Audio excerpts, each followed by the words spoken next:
Nadat hulle die lofsang gesing het,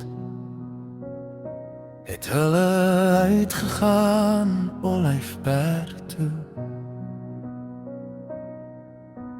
Jesus sê toe vir hulle, julle sal almal van my afvallig word. Daar staan immers geskrywe, ek sal die herder doodmaak, en die skape sal uit mekaar gejaag word. Maar nadat ek uit die dood opgewek is, sal ek julle vooruitgaan na Galilea toe. Petrus sê vir hom,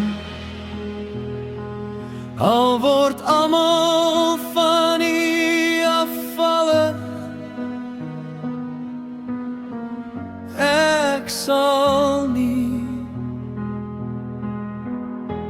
Toe sê Jesus vir hom, dit verseker ek jou vandag, ja vanaand nog, voordat die hand tweemaal kraai, sal jy my 3 maal verloor.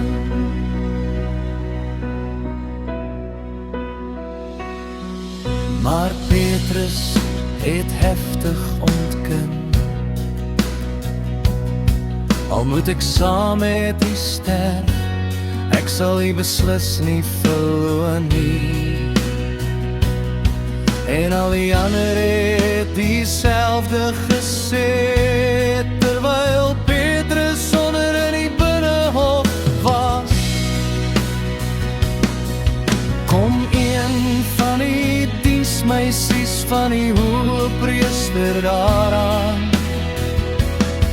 Toe sy Petrus sien wat hom warm maak, kyk sy om stip aan en sê, jy was ook by Jesus van Nazaret. Maar hy het ontken en gesê, ek weet nie en ek verstaan nie waarvan jy praat nie. Hy het toe na die voorportaal uitgegaan, die diensmeisie het hom weer gesien, en begin vir die omstanders sê, hierdie man is een van hulle. Maar hy het weer ontken, verseker, 'n rukkie later sê die omstanders weer vir Petrus, jy is beslis een van hulle, jy is mos ook 'n Galilea.